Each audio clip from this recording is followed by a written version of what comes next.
এবার মায়ার নবী আমার মরা খেজুর গাছ গাঞ্জা দিয়ে দইরা বলে ওরে খেজুর গাছ তুই কেন কান্দ? তোমার কি হায়াত আল্লাহ দিবে? তুমি কি জীবিত হইবার চাও নাকি গো? আল্লাহ কিয়ামত পর্যন্ত হায়াত বাড়ায় দিব। মদিনায় মানুষ আসলে মদিনার হাজিরা তোর তাজা তাজা খেজুর খাবে। খেজুর গাছ এবার কাঁদিয়া বলে ওগো আল্লাহর নবী, আমি মরা খেজুর গাছ তো হায়াত দেবে তো খাওয়ার জন্য কান্দি না গো নবী, আমি তো কান্দি। আল্লাহর নবী আমি তো কান্দি, দীর্ঘদিন যাবত তুমি রাহমাতুল লিল আলামিন, আমি খেজুর গাছে হালাল দিয়ে কুতবা দিতাম, আজ থেকে তো আমার উপর হালাল দিয়ে কুতবা দিবা না গো নবী। এই যে তোমার কাছ থেকে পৃথক হয়ে যাওয়ার একটা ব্যথা আমি খেজুর গাছ সহ্য করতে পারি না, এই জন্য আমি কান্দি। নবী একটা কথা দাও, যখন হাসরের ময়দানে তুমি যাবে আমি খেজুর গাছকে দূরে ঠেলে দিও না রে নবী, ওই জান্নাতেও তোমার সঙ্গে আমি থাকবার চাই। বলেন না সুবহানাল্লাহ। একটা খেজুর গাছ হয়ে মরা খেজুর গাছে যদি আমার নবীর প্রতি এত মহব্বত হয়, এত ভালোবাসা আমার নবীর প্রতি হয়, হে বাংলার মুসলমান গো, হে মানিকগঞ্জের মুসলমান আমার ভাই, বাংলার জমিনে লক্ষ কোটি মুসলমান থাকার পরও আজকে কিছু নাস্তিক বেঈমানের বাচ্চারা আমার নবীর বিরুদ্ধে কথা কয়, আমার নবীর আদর্শ নিয়ে কথা কয়। স্পষ্ট আজকের মাহফিল থেকে জানাইতে চাই গো, ওই সমস্ত নাস্তিক বেঈমানদেরকে যদি কেউ আমার নবীর আদর্শের বিরুদ্ধে কথা কয়, বাংলার জমিনে তাদের ঠাঁই হবে না। কথা বলেন, কথা ঠিক কিনা?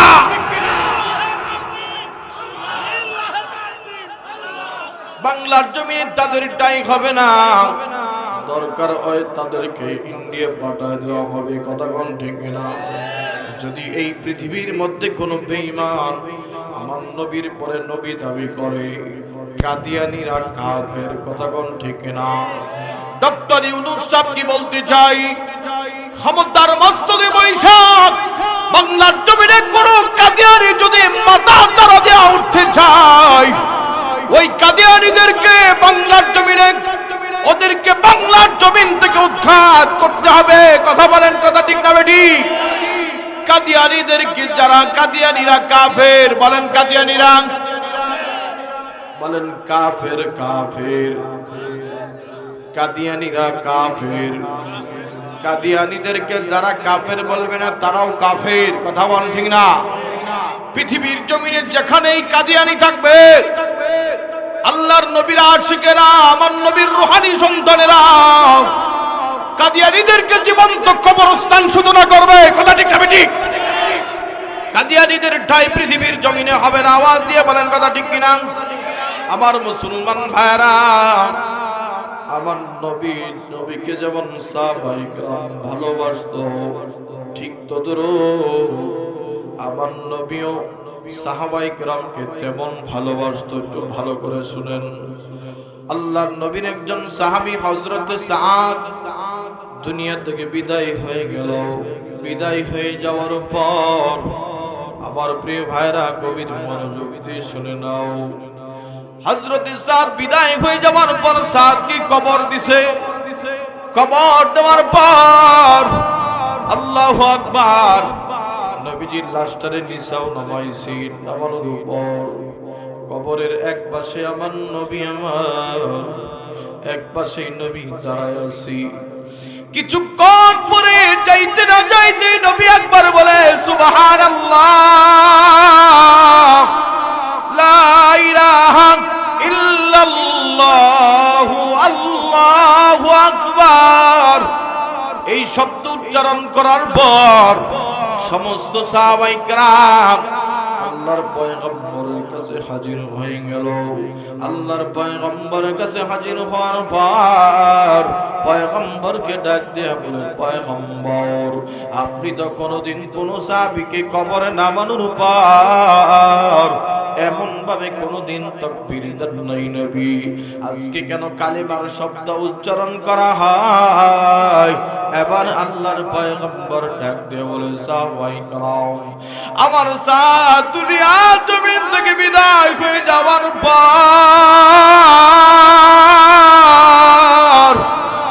আল্লাহ তাআলার ফেরেশতারা তার উপর খুশি হইয়া আল্লাহর আসমানের ৭০,০০০ ফেরেশতা সাদের জানাজার মধ্যে হাজির। সাদের জানাজায় ৭০,০০০ ফেরেশতা হাজির হয়ে গেল। সাদের ইন্তেকালের দৃশ্য দেখা আল্লাহর আরশটা খাইরা গেছে, এমন একটা অবস্থা। এ মুসলমান ইমানদার, আল্লাহর গোলাম খুব গভীর মনোযোগ দিয়ে শুনে নাও। ও মুসলমান ইমানদার, দিলের কানটা বন্ধ লাগায় দেন। এবার আমার নবী ডাক দিয়ে কয়, আমি কেন এই তাকবীরটা দিলাম জানোনি ভাইজান? এক ফোঁটা চোখের পানি আমার নবীর মহব্বতে চারাওয়া, আল্লাহ কবুল করুক, বলেন আমিন। তোমার এই চোখের পানি দিয়ে হাসরের ময়দানে আল্লাহ তাআলা জাহান্নামের আগুন ঠান্ডা হয়ে যাবে। পুরো বলেন সুবহানাল্লাহ।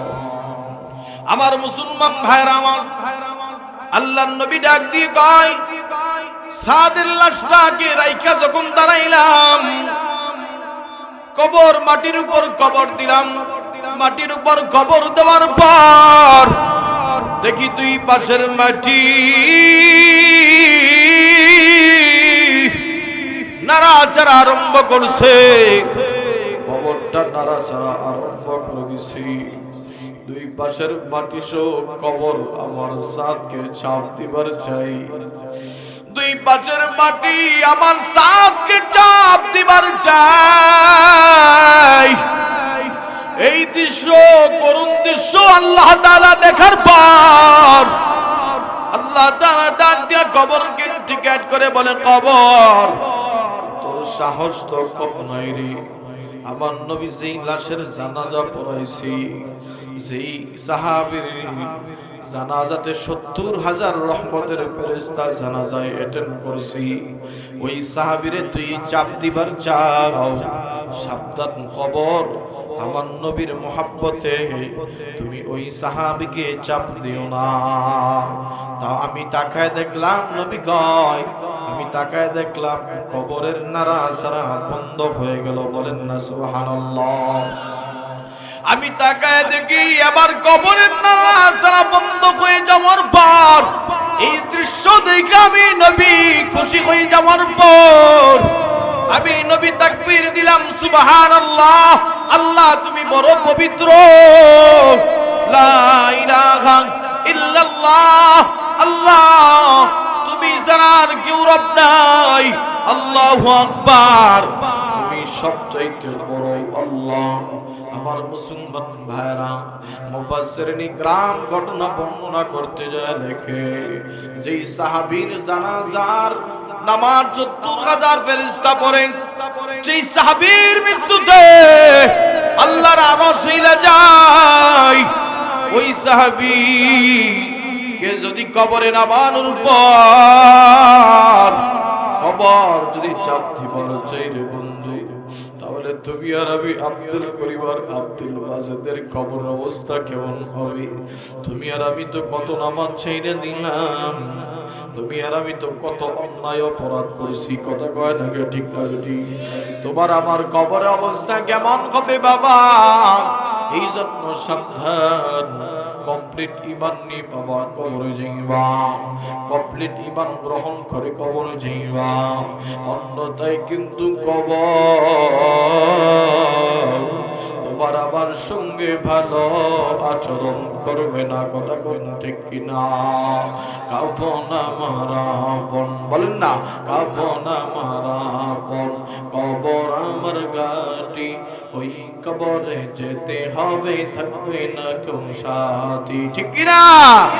কাফন আমার আপন, কবর আমার গাটি, ওই কবরে যেতে হবে, থাকবে না কেউ সাথী। থাকতে হবে নিরালায়, একা একা বাসতলায়, চতুর্দিকে পরে রবে মাটি, চতুর্দিকে পরে রবে মাটি। কথা কোন ঠিক না? আমার মুসলমান ভাইরা, নবীর সম্মানে ওই কবর সাহাবীকে চাপ দেয় নাই। নবী কেমন মুহাব্বত করতেন সাহাবায়ে কেরামকে, এই জন্য সাহাবায়ে কেরাম আমার নবীকে মুহাব্বত করত। কথা কোন ঠিক না ঠিক? আমার মুসলমান ভাইরা আমার, যেহেতু কবর নিয়ে একটা কথা, যেহেতু ঘটনার ভিতরে আসছে, শুধু মিসাল বোঝানোর জন্য আপনাদেরকে বলি, তারপরে মূল আলোচনায় চলে যাব। বাবা শুধু মিসালটা আপনাদেরকে বুঝাইতে চাই আমি। আচ্ছা বলেন, আপনি যখন আপনার মেয়ের বাড়িতে বেড়াইতে যান, ফল ফ্রুট নিয়ে যান কিনা? কথা বলে না, আমার কথা বুঝেন না নাকি? অথবা আপনি যেই বন্ধুর আড্ডায় পইরা বন্ধুর জন্য ফল ফ্রুট দুস্থের বাড়িতে নিয়ে যান বা মিষ্টি নিয়ে যান, অনেকদিন পরে যদি দুস্থর লোকে দেখা হয়, নিয়ে যান না? বন্ধুর বাড়িতে বেড়াইতে যান না? আমি বুঝাইতে চাই, যেই সন্তান আর বন্ধুর জন্য মহাব্বতে পড়ে আপনি এত সময় নষ্ট করতেছেন, সেই বন্ধু আপনার জীবনের শেষ বিদায়ের হাতিয়ারটা কি দিবে জানেন? একটু ভালো করে বুঝবেন। এই কথাটা আজকের মাহফিল থেকে তাবিজ বানবেন, তাহলে আর দুনিয়ার মহাব্বত ঢুকবে না। বেশি বেশি পরকাল নিয়ে চিন্তা করবেন। পারবেন তো ইনশাআল্লাহ? কারা কারা এই কথাটা ভালো করে শুনে আমল করবেন? আল্লাহ কবুল করে, হাত করে নাড়া দেন একটু। আল্লাহ তুমি কবুল করো, আমিন। আমিন। আপনি বন্ধুর বাড়িতে বন্ধুর জন্য বন্ধুর আড্ডায় পড়ার পর অযথা সময় নষ্ট করা হয়।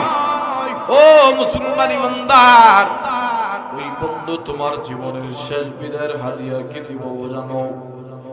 বন্ধু শেষ জীবনের শেষ বিদায়ের হাদিয়া দিব যেই বন্ধুর আড্ডায় পড়ে নামাজের কথা ভুইলা যাও, কবরের কথা ভুইলা যাও, মুয়াজ্জিন এত সুন্দর করে আযান দেয়, আযানের শব্দের কথা ভুলে যাও, বন্ধুর নেশায় পড়ে বন্ধুর সাথে থাকতে থাকো। আমার মুসলমান ভাইরা, এই জন্যই তো বলা হয়েছে, আযান কানে শুনিয়া কেমনে থাকো বসিয়া, আযান কানে শুনিয়া কেমনে থাকো ঘুমায়া, কবরের আযাবের কথা একটু স্মরণ করো না, চিন্তা করে দেখো না, কবরে কি যাইবা না, এই কবরে আল্লাহ ছাড়া সঙ্গী কেহ পাইবা না, চিন্তা করে দেখো না, কবরে কি যাইবা না।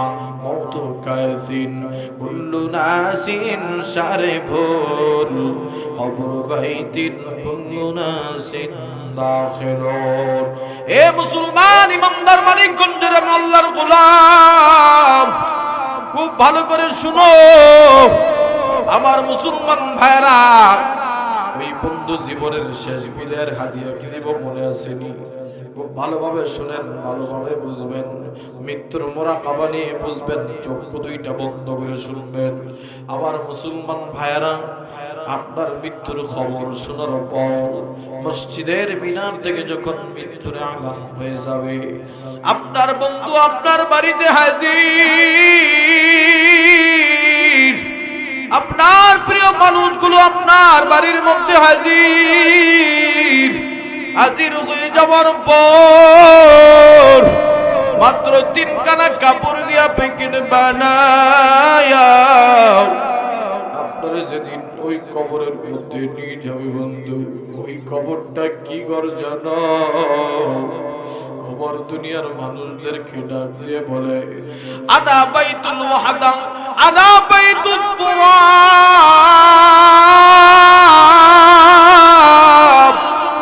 আনা বাইতুজ জুলুমাত।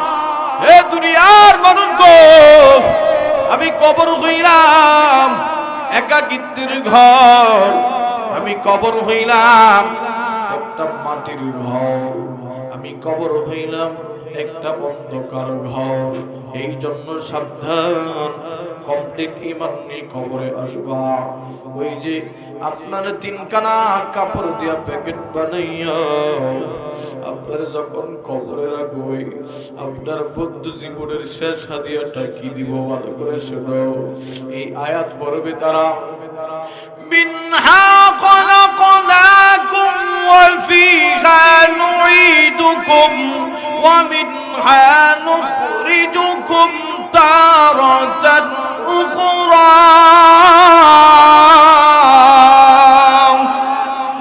ফি কালামে জিন্দা কুরআনে হাকীম হিকমতে উলায়া জালাস قدم جميع العلم في القرآن حكيم تقاصرت عنه أفهام الرجال।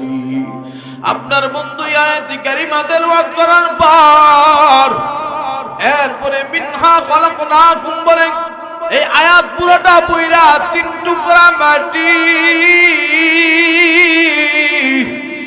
আপনার বন্ধু তিনটা টুকরা মাটি আপনার জীবনের শেষ বিদায় হাদিয়া হিসাবে আপনার কবরে দিব,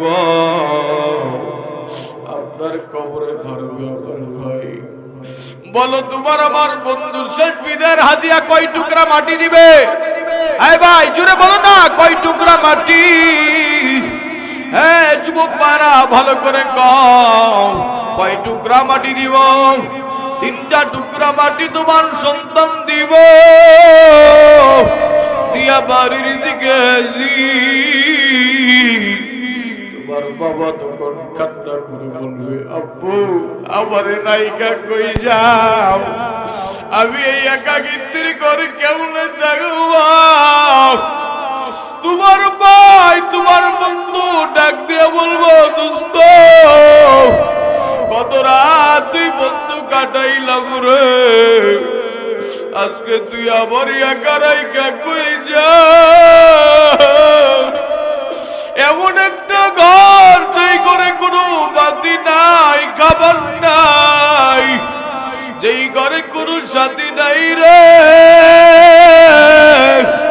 আবার একা রাইকা যাইও না। ওই বন্ধু মাটি দিয়ে বাড়িতে চলে আসবে, বাবা এখনো সময় আছে বুঝো, দিলের কান দিয়ে শুনে বুঝো, আর কতকাল বন্ধুর আড্ডাই করে গুনাহ করবা? এ জীবন বন্ধুর আড্ডাই করে জিনা করো, বন্ধুর আড্ডাই পরে বাবা ট্যাবলেট খায়, কথা কন্যাকে ঠিক না বেটি? বন্ধুর আড্ডাই পরে নামাজ চাইরা দেয়, অথচ তোমার বন্ধু তো এমন হওয়া দরকার ছিল। বন্ধু বানাইলে মসজিদের ইমাম সাহেবকে বন্ধু বানাও, ভালো উস্তাদ বানাইলে ইমাম সাহেবকে উস্তাদ বানাও, ভালো দুস্থ বানাইতে চাইলে একটা আলেমরে দুস্থ বানাও, ভালো ফ্রেন্ড বানাইতে চাইলে একজন আলেমকে ফ্রেন্ড বানাও। কোন সুদখোররে ফ্রেন্ড বানাও না, কোন জালেমরে ফ্রেন্ড বানাও না, কোন ঘুষখোররে ফ্রেন্ড বানাও না, কোন যারা মানুষ হত্যা করে তাদেরকে ফ্রেন্ড বানাও না, কথা বলেন ঠিক কিনা? যদি তাদের যারা মানুষ গুম করে তারে বন্ধু বানাও না, যারা মানুষ গুম করে যদি তারে বন্ধু বানাও, হাসরের ময়দানে ওই গুনাহগুলোও তোমার কাঁধে নিয়ে উঠতে হবে, কথা বলেন কথা ঠিক না বেঠি? এই জন্য মুসলমান আমার ভাই, এই জন্য সর্বহারতে ডাকবো কারে? জোরে বলেন কারে ডাকবো? আমার ভাইরা যেই কথা বলতেছিলাম, আমরা হলাম আমার নবীর আশিক, আমার নবীর ভালোবাসার মানুষ, কথা কোন ঠিক না বেটি? আমার নবী তানসি নবী, ও পয়গম্বর, আপনি আদম নবীর চাইতে ছোট হয়ে যাবেন।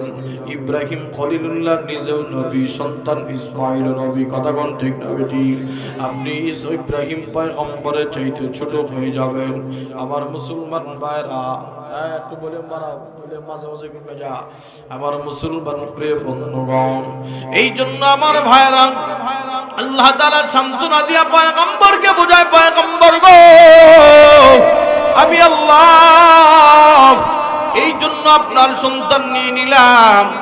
আপনার সন্তান জীবিত থাকলে তারও সন্তানকে নবী বানানো লাগে, আর আপনার সন্তানকে যদি আমি আল্লাহ নবী বানাই তাহলে তুমি আর খাতামুন নবিয়্যিন থাকো না, কথা কোন ঠিক না?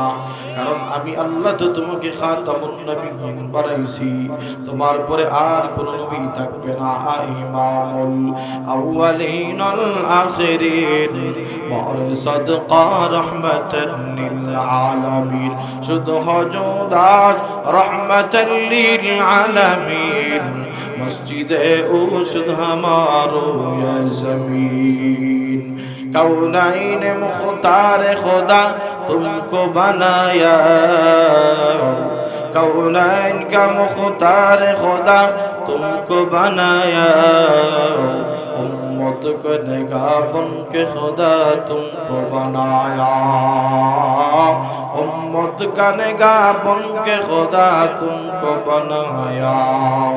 আমার মুসলমান ভাইরা, আমার আলোচনার শেষ অংশে আমি চলে আসছি, ভালো করে বুঝবেন, আর আলোচনা লম্বা করব না। শুধু আমার কয়েকটা সবক আপনাদেরকে দিতে চাই আমার ভাইরা। আল্লাহ তাআলা নবীকে আরেকটা উপমা দিয়ে বলে, পয়গম্বর আপনি নবী আসিফ ইবনে ওয়াইলের কথাই কেন কষ্ট পান? আমি আল্লাহ আযানের মধ্যে আমার নাম তোমার নাম, আল্লাহু আকবার বলেন, কালেমার মধ্যে তোমার নামের সঙ্গে আমার নাম, তাকবীরের মধ্যে আমার নামের সঙ্গে তোমার নাম, तकबीर में कलमा में नमाज़ू में अज़ा में, तकबीर में कलमा में नमाज़ू में अज़ा में, आईना में लाही चमिला नाम मोहम्मद, आईना में लाही चमिला नाम मोहम्मद, फरमाते हैं आदम के मुझे खुल्द तोरी में रखा हुआ तू बाब मिला नाम मोहम्मद। এই জন্য পয়গম্বর আযানের মধ্যে তোমার নামের সঙ্গে আমার নাম, কালেমার মধ্যে আমার নামের সঙ্গে তোমার নাম, তোমার নামটা আমি আল্লাহ এমন ভাবে সিট করেছি গো পয়গম্বর।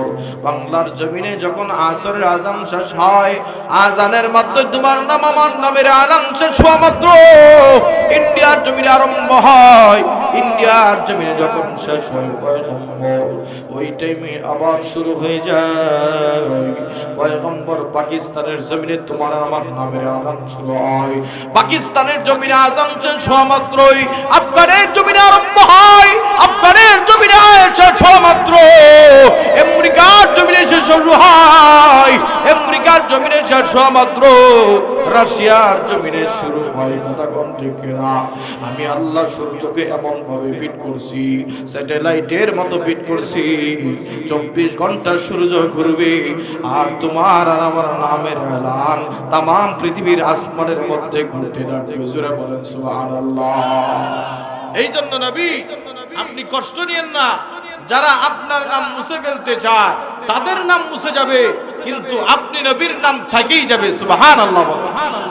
আমার মুসলমান ভাইরা, আমার একটা ওয়াকা বলে আলোচনা রীতি টানবো, নবীর আশিক কেমন হওয়া দরকার এটা বোঝানোর জন্য বলতেছি। আল্লাহর নবীর একজন সাহাবী হযরতে সাদ সালামী রাদিয়াল্লাহু তাআলা আনহু, উনি কাফের, কোনো মুসলমান হয় নাই।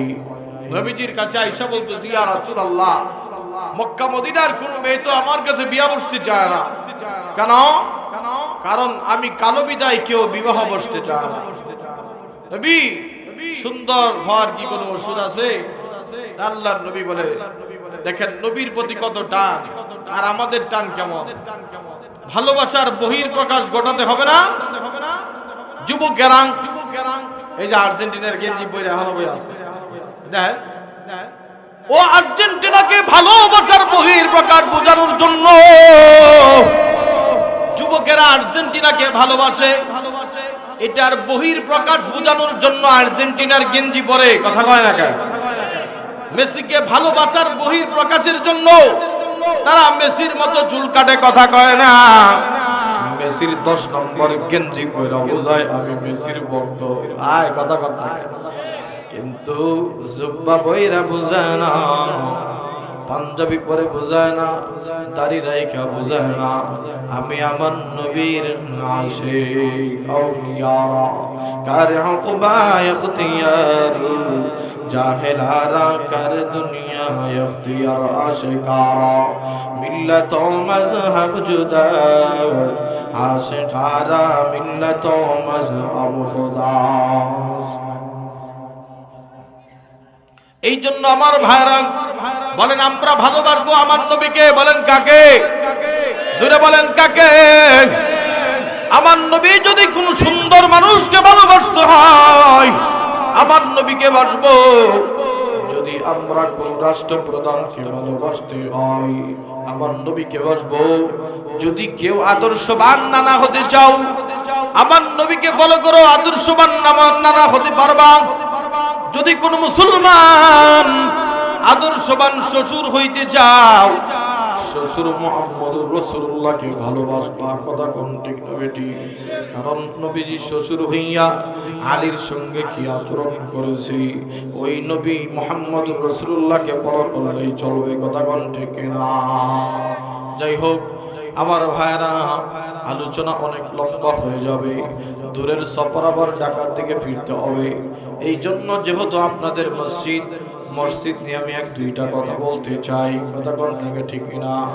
আল্লাহ তাআলা নবীকে ডাক দিয়ে বলে, নবী ইন্না আ'তাইনাকাল কাউসার, আমি আল্লাহ আপনাকে কাউসার নামক নিয়ামত দান করলাম।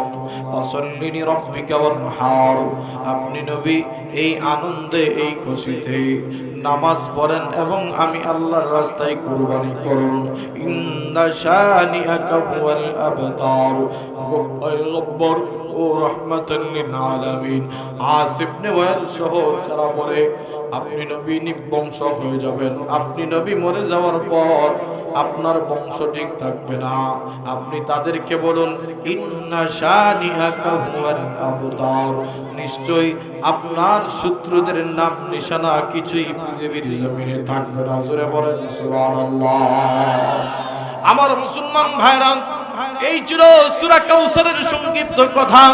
যেহেতু মসজিদ ভিত্তিক আপনাদের প্রোগ্রাম, মসজিদ নাকি মসজিদে লাগা, আচ্ছা এই যে মাহফিলটা করছে যুব সমাজের আমার ভাইরা, আচ্ছা বলেন তো দেখি খরচ আছে না নাই? কথা বলেন না?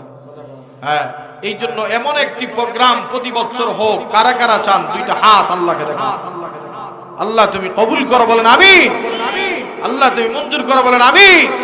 আজকের এই মাহফিলে যারা উপস্থিত হয়েছে, আল্লাহ সবার গুনাহগুলো মাফ করে দিও, বলেন আমিন। আত্মা ইনশাআল্লাহ। দেখুন এটাই বলে প্রথম মাহফিল, সেই অনুযায়ী তো আমি মনে করি গ্রামের অনেক মানুষ আসছে, কথা কয় না? আবার পাশে মহিলা প্যান্ডেল আছে, সেখানে বলে মহিলারা পুরো ভরপুর। আল্লাহ তাআলা কবুল করুক, আমিন করুন।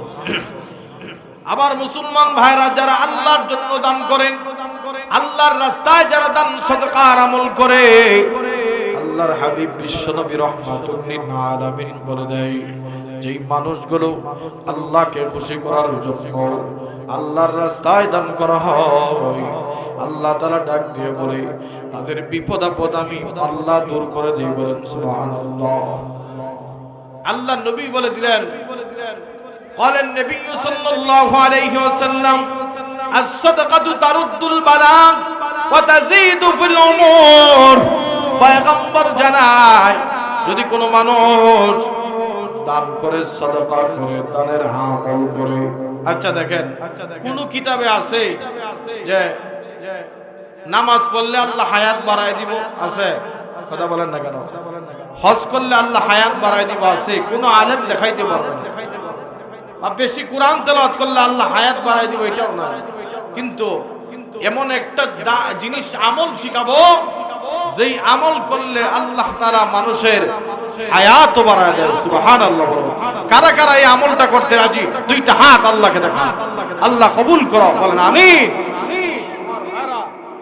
এই জন্য আল্লাহর নবী বলেন, ক্বালান নবী সাল্লাল্লাহু আলাইহি ওয়াসাল্লাম, আস-সাদকাতু তারুদ্দুল বালা। দান করো, সাদাকা করো, যেটা দিয়া তোমার বিপদ আপদ দূর হয়। দুই নম্বর আমল হলো এই দান সদকার আমলের জন্য আল্লাহ তাআলা বললেন, এবং বললেন শুধু তাই নয়, একটা আমলে দুইটা পুরস্কার। সুবহানাল্লাহ। এক হলো বিপদ আপদ দূর হবে, দ্বিতীয় হলো আপনার হায়াত আল্লাহ বাড়ায় দিবে দান করলে। সুবহানাল্লাহ। কিন্তু এই আমলের কথা বললে ওই যে এক চাচা উঠে যাইতেছে, দেখছেন? হ্যাঁ, এই হায়াত তো বাড়তে চায় না, সুস্থ অবস্থায় থাকতে চাই তো আমরা ইনশাআল্লাহ। এই জন্য কেউ উঠবেন না, এই আলোচনা ওই আলোচনা থেকে আরো গুরুত্বপূর্ণ। এই জন্য দেখুন, আজকে এমনও তো হতে পারে সামনের রাস্তায় মানিকগঞ্জ টাউনে গেলে আপনার পাও ভেঙে যাবে, কিন্তু আমল করছেন আল্লাহ বাঁচায় দিব। সুবহানাল্লাহ। এমন অসংখ্য ঘটনা আছে, বললে সকালের আজান দিব।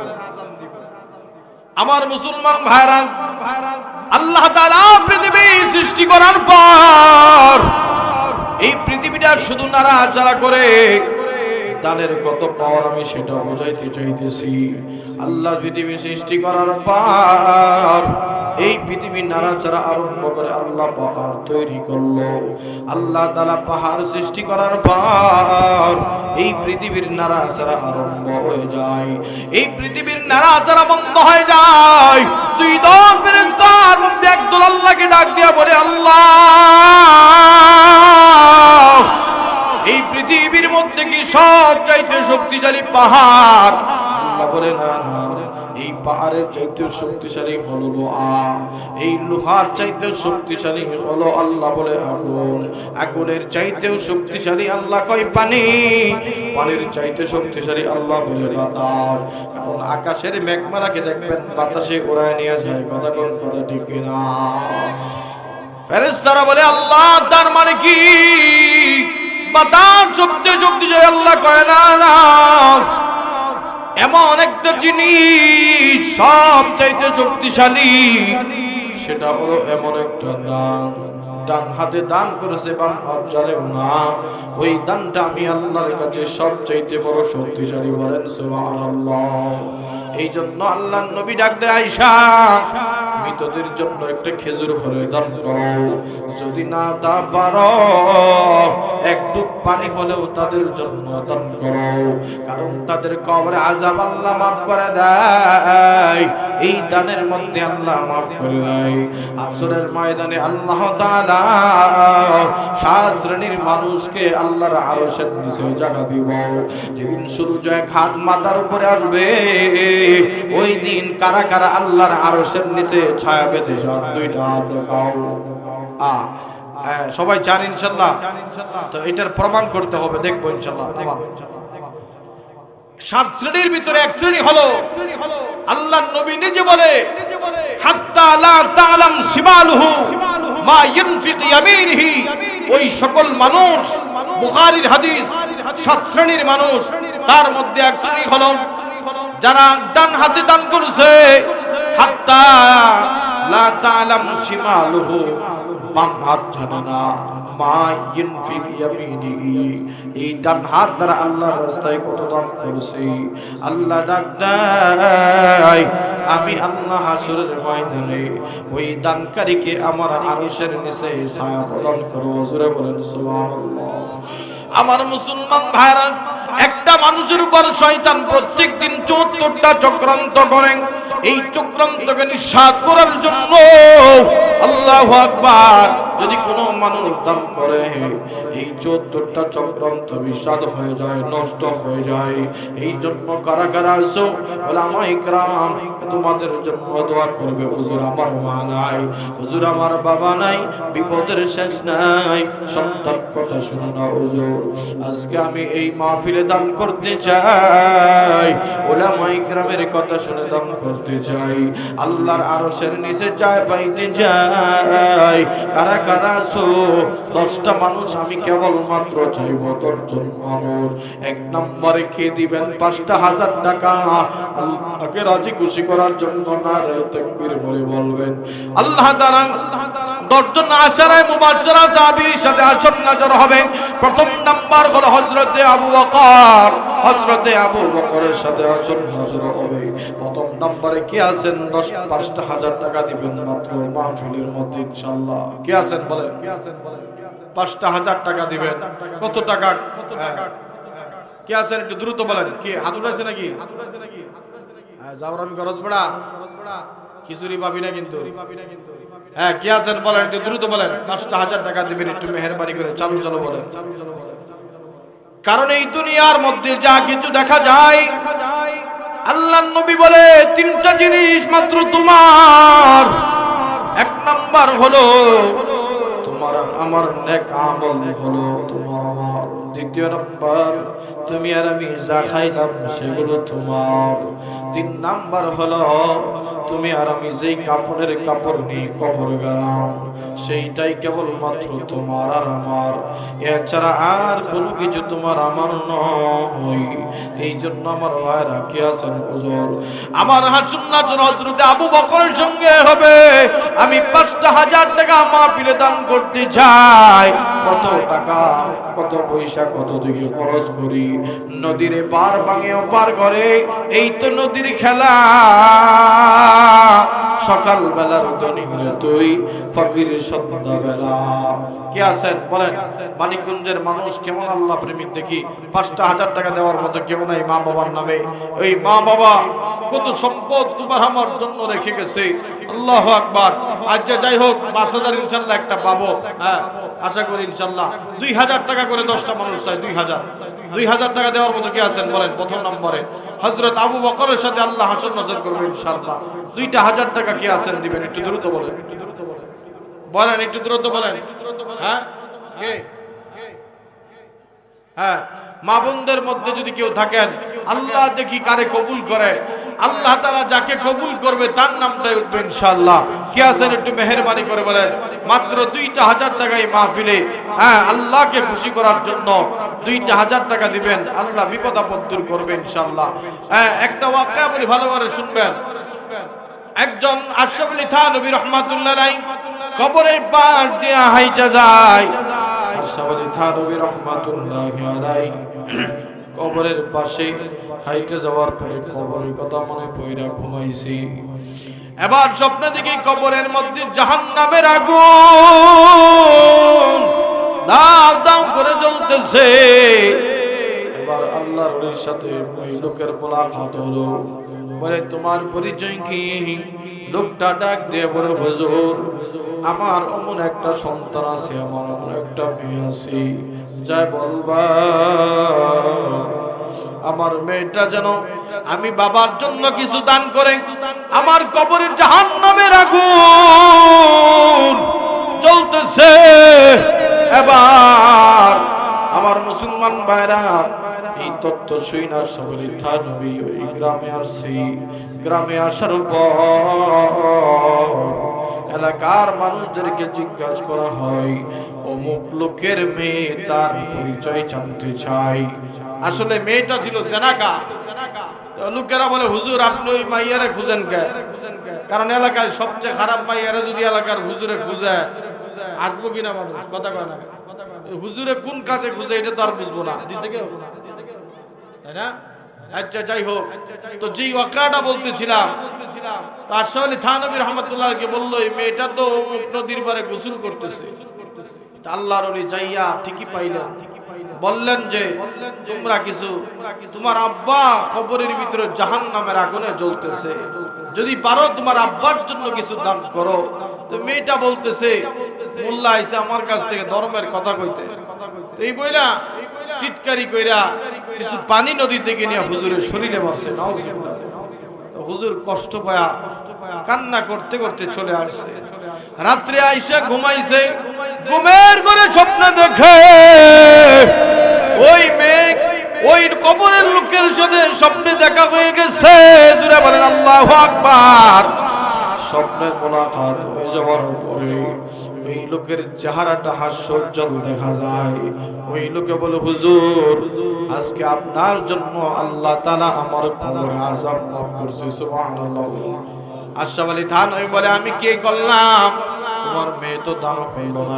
হুজুর শুনেন, তাহলে আপনি যখন আমার মেয়ের কাছে দান চাইলেন, আল্লাহর হাবিব তো বলছে অন্তত পক্ষে কিছুই না পড়লে একটু পানি হলেও আল্লাহর রাস্তায় দান করো। আমার মেয়েটা টিটকারি মাইরে আপনার শরীরে পানি মারছে, সেই পানিটা আপনার শরীরে লাইগা এক সপ্তাহ এক মাস ধরে বৃষ্টি হয় না। নিজের কীট পতঙ্গরা পানির জন্য আল্লাহর কাছে কান্দি, মরে যাবে অবস্থা এমন হয়ে গেল। তো আপনার গায়ের সিটা পানি ওই কীট পতঙ্গ খাইয়া দোয়া করছে, আল্লাহ যার ওসিলায় পানি পাইলাম, গফির লাহু মা তাকদ্দামা মিন যামবিক, আল্লাহ তার আগে পরের গুনাহগুলো মাফ করে দিও। জোরে জোরে বলুন সুবহানাল্লাহ। আল্লাহ তাআলা ওই কীট পতঙ্গের দোয়ার কারণে আমার কবরে আযাব মাফ করে দিছে। জোরে বলেন না সুবহানাল্লাহ।